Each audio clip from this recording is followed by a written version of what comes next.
Esta enfermedad fue descrita por el cirujano James Parkinson en su monografía Un ensayo sobre la parálisis agitante, en Inglaterra en el año 1817, donde describe con claridad los síntomas de la enfermedad que hoy en día lleva su epónimo. Posteriormente, el neurólogo francés Charcot le dio el nombre de enfermedad de Parkinson. La enfermedad de Parkinson afecta más frecuentemente a hombres y su pico de incidencia está en torno a los 60 años, aunque también existen formas precoces y juveniles. Su curso es crónico y progresivo, ya que los síntomas van empeorando a medida que avanza la enfermedad. La enfermedad de Parkinson es una enfermedad neurodegenerativa que se desarrolla lentamente a lo largo de los años, de modo que en el momento del inicio de los síntomas han transcurrido varios años de muerte neuronal y adaptaciones neurofisiológicas y neuroquímicas que han evitado la aparición de las manifestaciones clínicas. Así como los estudios post-mortem señalan el periodo preclínico de la enfermedad entre 4 y 13 años antes del inicio de los síntomas. Se reconoce además que en el momento de aparición de estos, la pérdida de neuronas dopaminérgicas de la sustancia negra. Con fines prácticos, dividiremos la evolución de la enfermedad de Parkinson en las siguientes etapas. La etapa presintomática, desde el inicio del proceso neurodegenerativo al comienzo de los síntomas, periodo clínicamente silente y aún difícil de precisar. El uso de neuroimágenes funcional puede permitir el diagnóstico de esta etapa en poblaciones susceptibles. También tenemos la etapa inicial, que comprende el periodo que transcurre entre el inicio de los síntomas y aproximadamente los primeros 5 años de evolución. Más que por un periodo concreto de tiempo, está indefinido por la aparición de complicaciones asociadas al tratamiento farmacológico. También tenemos la etapa intermedia, que es el periodo que transcurre desde la aparición de complicaciones motoras relacionadas con la terapia dopaminérgica y que habitualmente ocurre entre los 5 y 10 años del inicio de los síntomas. La enfermedad de Parkinson es una condición que carece de tratamientos curativos. Por lo tanto, en la actualidad los objetivos del tratamiento son eminentemente sintomáticos. Neuroprotección en enfermedad de Parkinson. La enfermedad de Parkinson evoluciona clínicamente silenciosa durante varios años antes del inicio de los síntomas y lo sigue haciendo una vez que se han insaturado los mismos. El mejor tratamiento sintomático disponible no existe. Hasta la fecha, un fármaco neuroprotector, demostrado en la enfermedad de Parkinson. Por ello, la terapia en estos pacientes sigue siendo el mejor tratamiento sintomático posible. Como potencia del fármaco, tenemos desde el punto de vista terapéutico la levodopa. Es el fármaco de uso oral más potente conocido hasta la fecha para la enfermedad de Parkinson. Con el uso de levodopa se logra reducir significativamente la rigidez, en menor medida el temblor y los signos cardinales de la enfermedad de Parkinson. Para evitar las complicaciones derivadas del uso de los fármacos antiparkinsianos, pueden dividirse en agudas y crónicas. Las primeras son las producidas de forma inmediata a la toma del fármaco y las segundas aparecen a largo plazo tras la toma continua del tratamiento.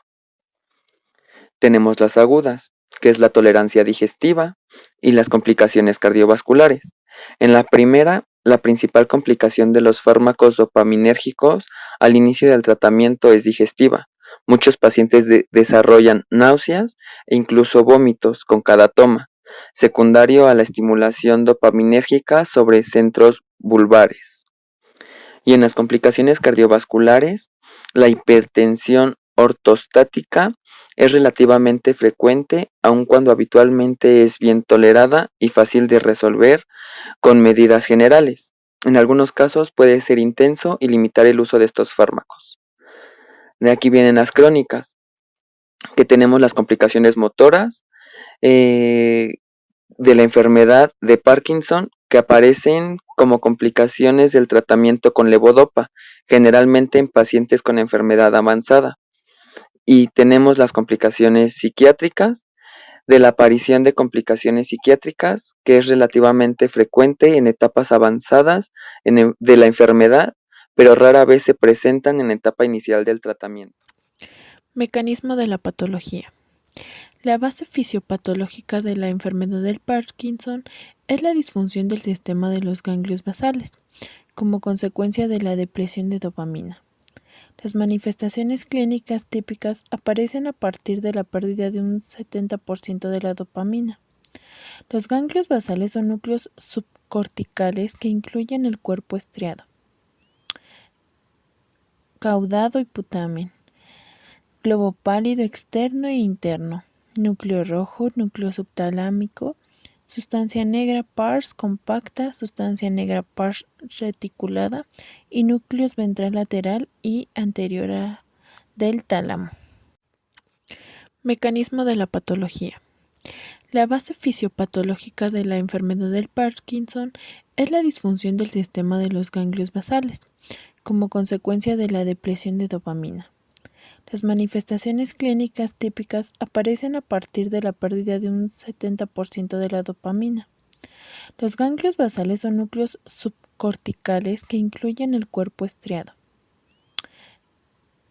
caudado y putamen, globo pálido externo e interno, núcleo rojo, núcleo subtalámico, sustancia negra pars compacta, sustancia negra pars reticulada y núcleos ventral lateral y anterior del tálamo. Mecanismo de la patología. La base fisiopatológica de la enfermedad del Parkinson es la disfunción del sistema de los ganglios basales, como consecuencia de la depresión de dopamina. Las manifestaciones clínicas típicas aparecen a partir de la pérdida de un 70% de la dopamina. Los ganglios basales son núcleos subcorticales que incluyen el cuerpo estriado, caudado y putamen, globo pálido externo e interno, núcleo rojo, núcleo subtalámico, sustancia negra pars compacta, sustancia negra pars reticulada y núcleos ventral lateral y anterior del tálamo. Mecanismo de la patología. La base fisiopatológica de la enfermedad del Parkinson es la disfunción del sistema de los ganglios basales, como consecuencia de la depresión de dopamina. Las manifestaciones clínicas típicas aparecen a partir de la pérdida de un 70% de la dopamina. Los ganglios basales son núcleos subcorticales que incluyen el cuerpo estriado, caudado y putamen, globo pálido externo e interno, núcleo rojo, núcleo subtalámico, sustancia negra pars compacta, sustancia negra pars reticulada y núcleos ventral lateral y anterior del tálamo. Mecanismo de la patología. La base fisiopatológica de la enfermedad del Parkinson es la disfunción del sistema de los ganglios basales, como consecuencia de la depresión de dopamina. Las manifestaciones clínicas típicas aparecen a partir de la pérdida de un 70% de la dopamina. Los ganglios basales son núcleos subcorticales que incluyen el cuerpo estriado, caudado y putamen, globo pálido externo e interno, núcleo rojo, núcleo subtalámico, sustancia negra pars compacta, sustancia negra pars reticulada y núcleos ventral lateral y anterior del tálamo. Mecanismo de la patología. La base fisiopatológica de la enfermedad del Parkinson es la disfunción del sistema de los ganglios basales, como consecuencia de la depresión de dopamina. Las manifestaciones clínicas típicas aparecen a partir de la pérdida de un 70% de la dopamina. Los ganglios basales son núcleos subcorticales que incluyen el cuerpo estriado, caudado y putamen, globo pálido externo e interno, núcleo rojo, núcleo subtalámico, sustancia negra pars compacta, sustancia negra pars reticulada y núcleos ventral lateral y anterior del tálamo. Mecanismo de la patología. La base fisiopatológica de la enfermedad del Parkinson es la disfunción del sistema de los ganglios basales, como consecuencia de la depresión de dopamina. Las manifestaciones clínicas típicas aparecen a partir de la pérdida de un 70% de la dopamina. Los ganglios basales son núcleos subcorticales que incluyen el cuerpo estriado, caudado y putamen, globo pálido externo e interno, núcleo rojo, núcleo subtalámico, sustancia negra pars compacta, sustancia negra pars reticulada y núcleos ventral lateral y anterior del tálamo. Mecanismo de la patología. La base fisiopatológica de la enfermedad del Parkinson es la disfunción del sistema de los ganglios basales, como consecuencia de la depresión de dopamina. Las manifestaciones clínicas típicas aparecen a partir de la pérdida de un 70% de la dopamina. Los ganglios basales son núcleos subcorticales que incluyen el cuerpo estriado,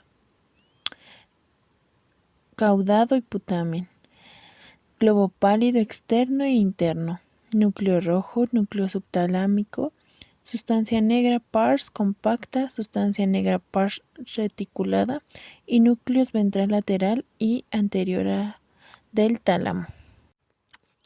Mecanismo de la patología. La base fisiopatológica de la enfermedad del Parkinson es la disfunción del sistema de los ganglios basales, como consecuencia de la depresión de dopamina.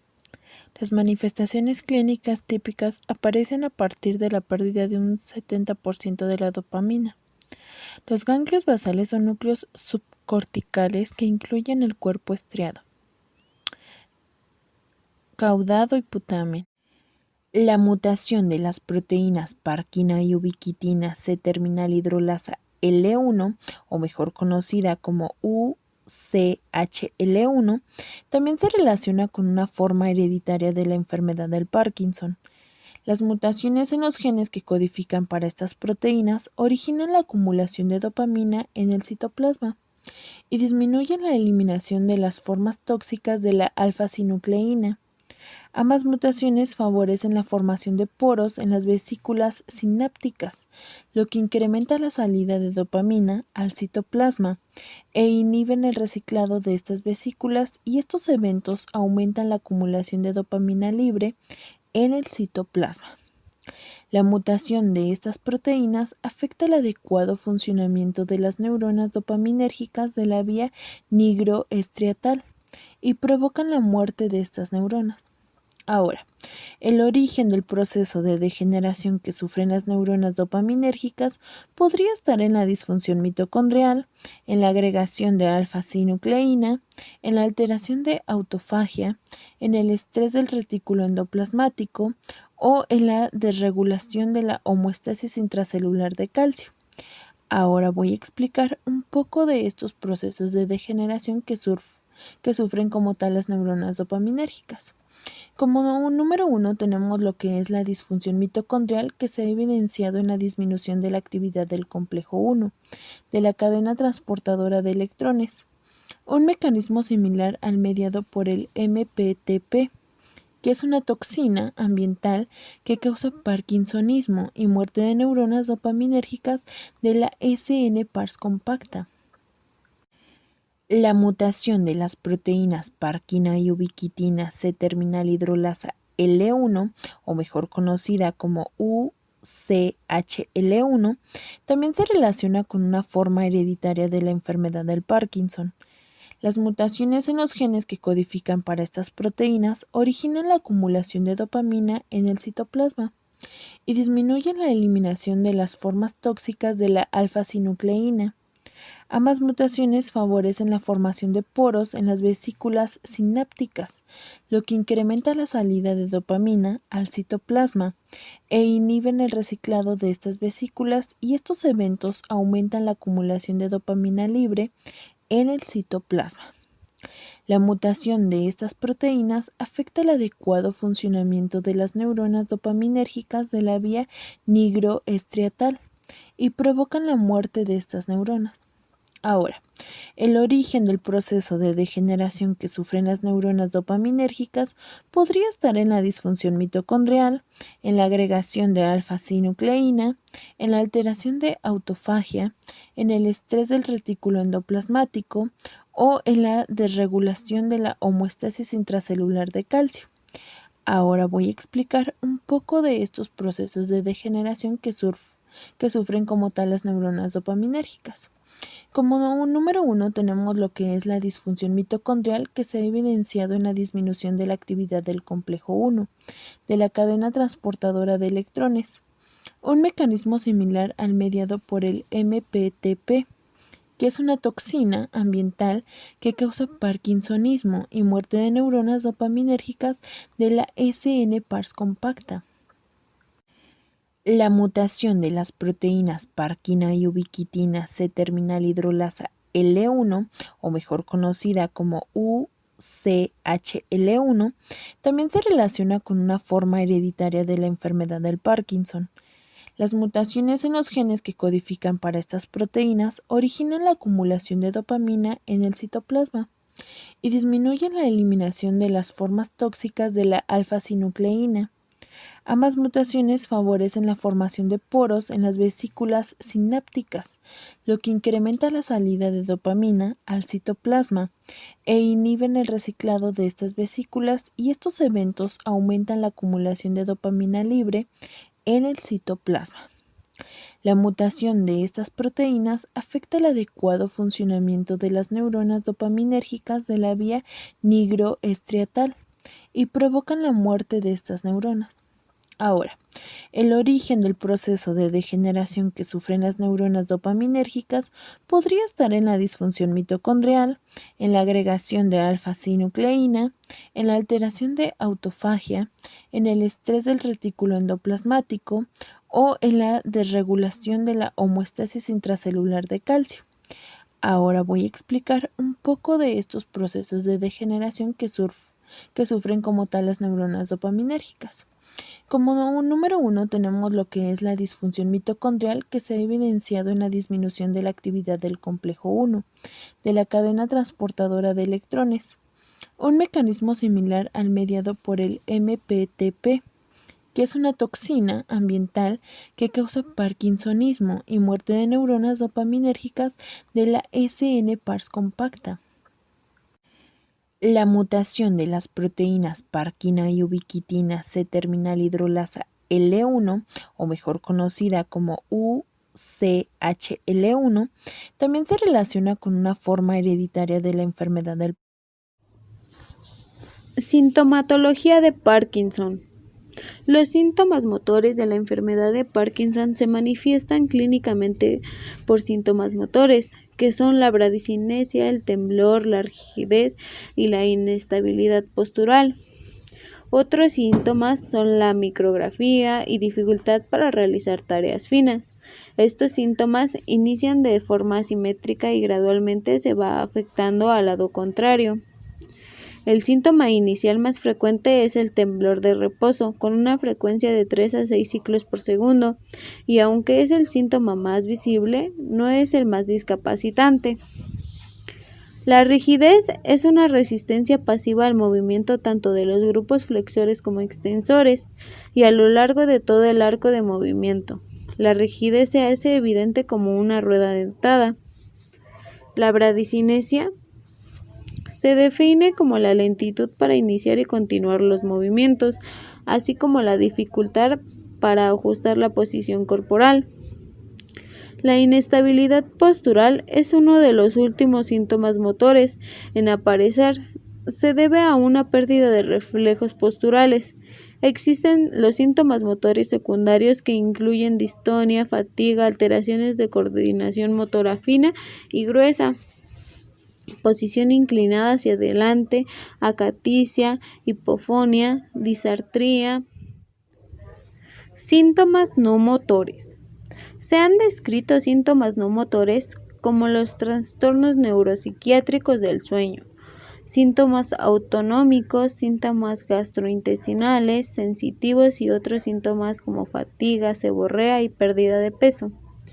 En el caso del dolor, hispomia y el trastorno conductual del sueño, se presenta frecuentemente en etapas tempranas de la enfermedad, por lo que se considera un marcador temprano de esta misma. Para la identificación de los síntomas no motores existen instrumentos como lo es el cuestionario de los síntomas no motores y la escala de síntomas no motores. Entre otros síntomas están los trastornos sexuales, dificultad para la deglución, incremento de sudoración, las alucinaciones y psicosis, y signos de abstinencia según la parte del cuerpo afectada. Ahora voy a hablarles yo lo que es la farmacología. Actualmente la enfermedad del Parkinson no tiene cura, pero sí se puede controlar de forma muy eficaz. Se conocen muchos aspectos del proceso neurodegenerativo subyacente a la enfermedad, pero los tratamientos que lo modifican todavía están en fase experimental. Por lo tanto, el tratamiento de la enfermedad del Parkinson aún se dirige únicamente a mejorar los síntomas que tiene la persona derivados de la pérdida y muerte neuronal. Como consecuencia de esto, los afectados de Parkinson deben ingerir estos fármacos antiparkinsonianos de por vida, según la dosis y combinación de medicamentos que su neurólogo considere pues, más adecuado que ellos puedan ingerir. Estos tratamientos mejoran solamente los síntomas motores derivados a la déficit y, bueno, en particular al temblor y a la rigidez que siente la persona. Existen algunos medicamentos que son basados en algo que es dopamina. La utilización a partir de los 60 años de la levodopa es una sustancia que se transforma en dopamina una vez que llega al cerebro. Significó un gran avance en el tratamiento de la enfermedad del Parkinson. Con esta formulación se mejora la biodiversidad de la levodopa en el cerebro y de esta manera se logra disminuir los síntomas de deterioro en fin de dosis y mejorando algunos casos el control de la sintomatología motora de los pacientes. Los pacientes reciben un importante beneficio con el tratamiento de la levodopa durante unos 5, 7 a 8 años, pero pues luego aparecen complicaciones motoras derivadas del tratamiento. Hay unos tratamientos, unos medicamentos, que lleva la levodopa y su nombre comercial es Sinemet Normal, Madopar y Madopar Retard. Máximo el efecto de la levodopa pues les dura a partir de unas 6 a 7 horas, que es la calma que les genera este medicamento. Hay algunos fármacos, que son agonistas dopaminérgicos. Estos son fármacos que estimulan los receptores dopaminérgicos.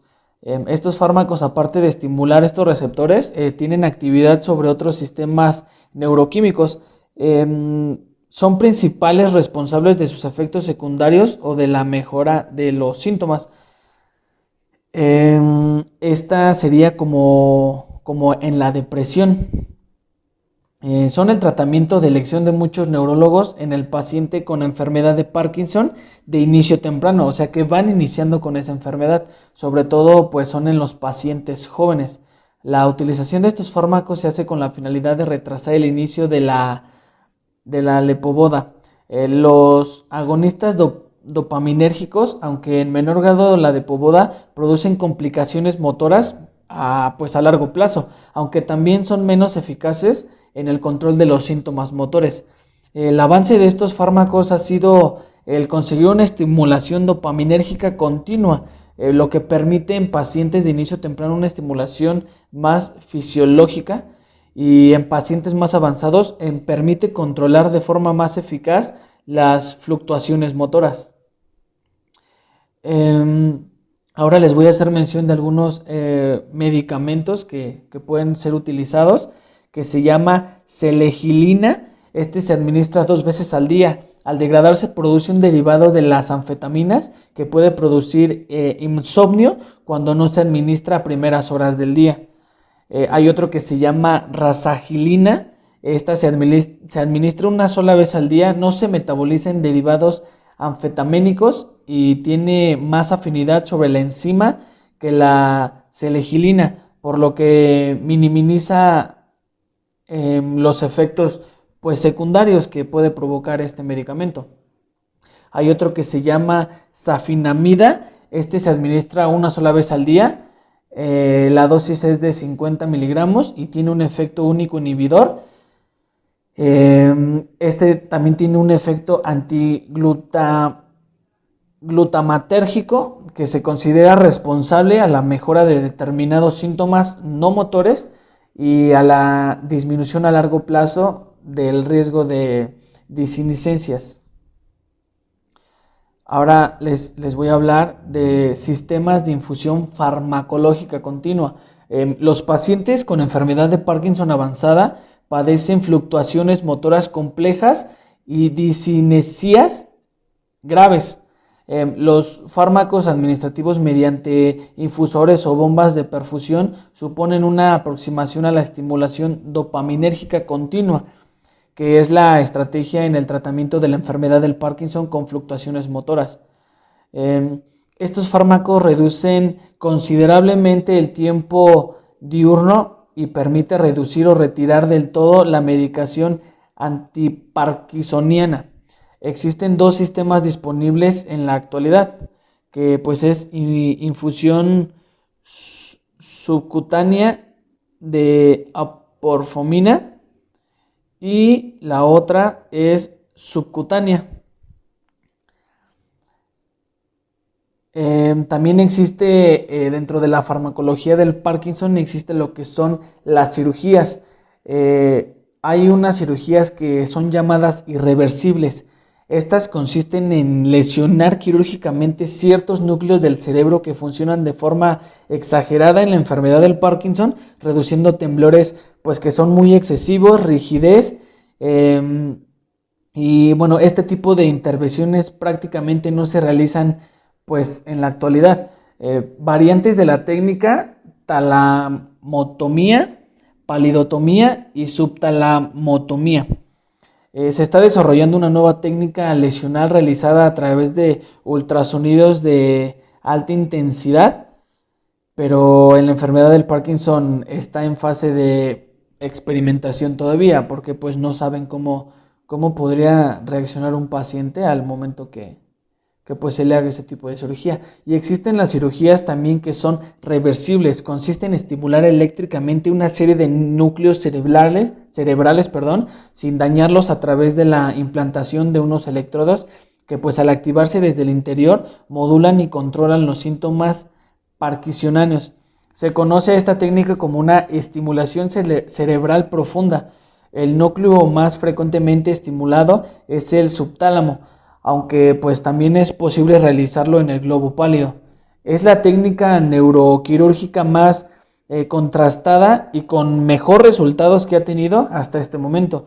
Los candidatos para técnicas neuroquirúrgicas son pacientes que no se pues controlan con medicación convencional, que son menores de 70 años y que no tienen contraindicaciones médicas.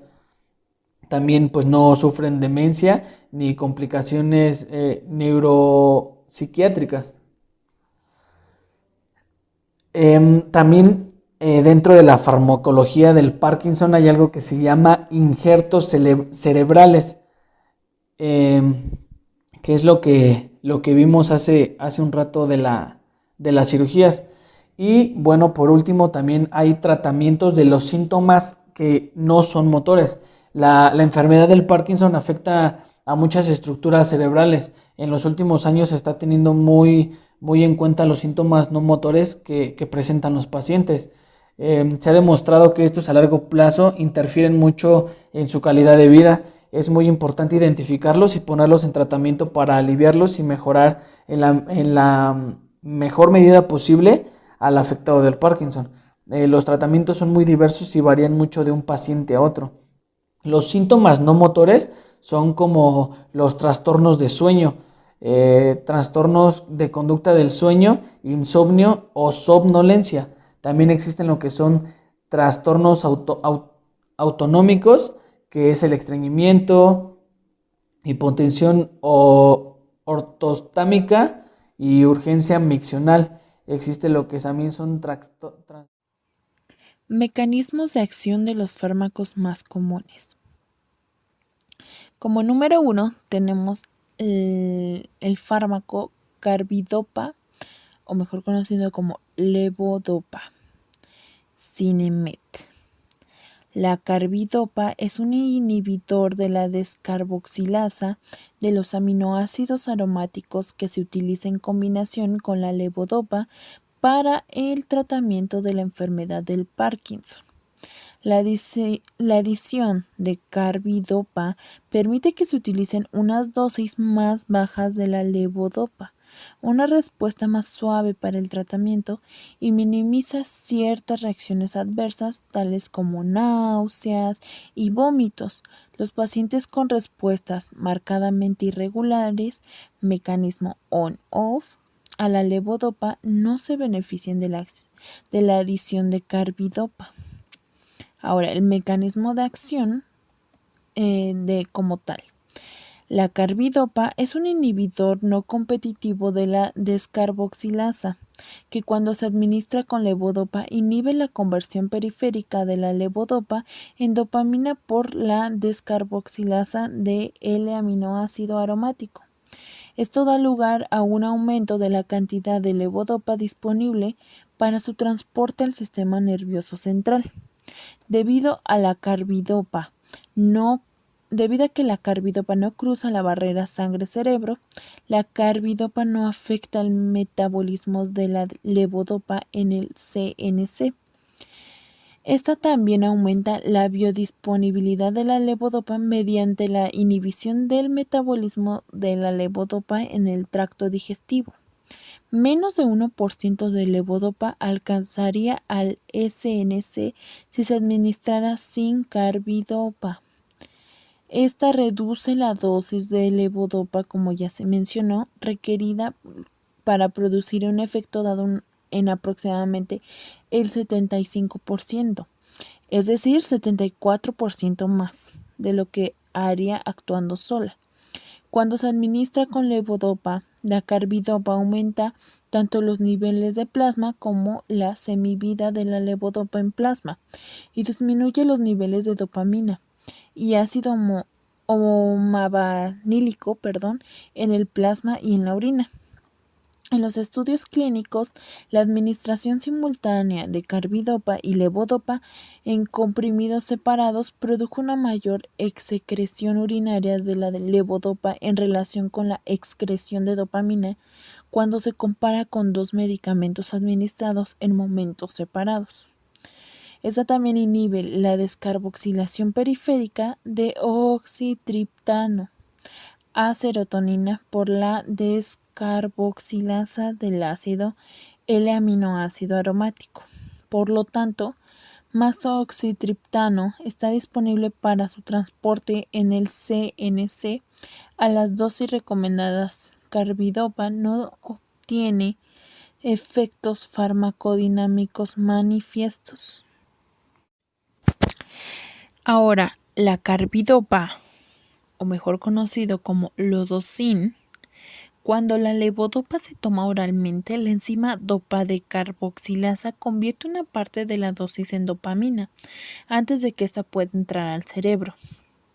Esto con frecuencia ocasiona efectos secundarios tales como náuseas, vómito, pérdida del apetito, ritmo cardíaco acelerado y descenso de la presión arterial al levantarse de una posición sentada o parada. Por ese motivo, la levodopa casi siempre se administra en combinación con un medicamento llamado carbidopa, el cual bloquea la dopa-decarboxilasa fuera del cerebro, permitiendo que entre al cerebro más levodopa. Esto va a disminuir drásticamente la ocurrencia de los efectos secundarios antes mencionados. La carbidopa en sí, en dosis usadas para tratar la enfermedad del Parkinson, no ha sido asociada a efectos secundarios significativos. En las preparaciones que contienen tanto como carbidopa como levodopa, el primer número en la etiqueta indica la cantidad, o sea, los miligramos. de carbidopa y el segundo número representa la cantidad en miligramos de levodopa.